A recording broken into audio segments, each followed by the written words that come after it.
Hi friends, good afternoon. Today మా ఇంట్లో రసం వచ్చేసి టమాటా రసం చేస్తున్నానండి. దానికి కావాల్సిన ఇంగ్రీడియంట్స్: ఒక టమాటో, ఒక చిల్లీ, కొంచెం కరివేపాకు తాలింపు కోసం, కొంచెం పసుపు, కారం, కొంచెం చింతపండు, ఒక 3 వెల్లుల్లి రెబ్బలు, 3-4.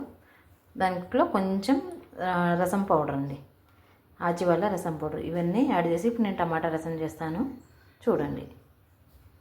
ఈ రసం ప్రిపేర్ చేయడానికి ముందుగా మనం టమాటాని మిక్సీ పట్టేసుకోవాలండి. టమాటాని చింతపండు వేసేసి మిక్సీ పట్టేద్దాం.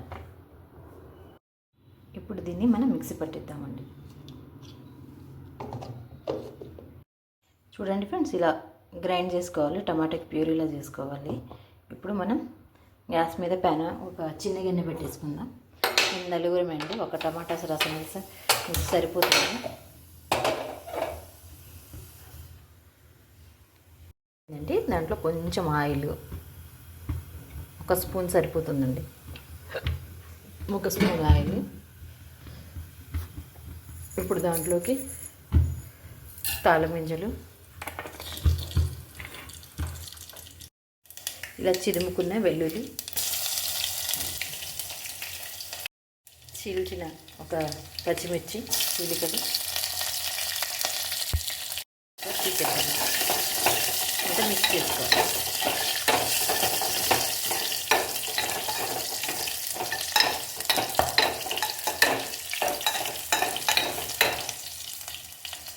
దాంట్లోకి కొంచెం కరివేపాకు ఎండిపోయిందండి, నేను తప్పదు కరివేపాకు వాడాలి.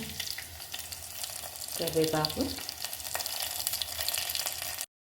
ఏ కర్రీలో అయినా కొంచెం ఇంగు వేస్తానండి. వెజ్ కర్రీస్, పచ్చళ్ళు, దేంట్లో అయినా ఇంగువ లేకపోతే నాకు అంత మంచిగా అనిపించదు. ఇంగువ కంపల్సరీ వాడతానండి. కొంచెం ఇంగువ, చిటికెడు ఇంగువ. ఇలా వేగిపోయినప్పుడు కొంచెం పసుపు, కొంచెం కారం. మా పిల్లలు ఒక స్పైసీ తినరు, ఆ 2 మిక్స్ చేసేస్తున్నాం. ఒకసారి ఇలా మిక్స్ చేసి దీంట్లోకి మనం మిక్సీ పట్టుకున్న టమాటా రసం, టమాటా గుజ్జుని వేసేస్తాం. ఇప్పుడు మంచిగా కలగెట్టుకోండి. దీన్ని మగ్గనివ్వాలి. ఒక 5 మినిట్స్ ఇట్లానే మగ్గనివ్వాలి మీడియంలో. ఇలా గుజ్జు ఉడుకుతున్నప్పుడు కొంచెం మనం మిక్సీ చేసుకునే గిన్నెలో కొన్ని నీళ్ళు యాడ్ చేసుకొని ఈ వాటర్ దాంట్లో యాడ్ చేద్దామండి. ఎందుకంటే మనం చేసుకునే రసం కాబట్టి పలుచుకుంటేనే బాగుంటుంది, టేస్టీగా ఉంటుంది. మా పిల్లలకి టమాటా రసం అంటే చాలా ఇష్టం అండి.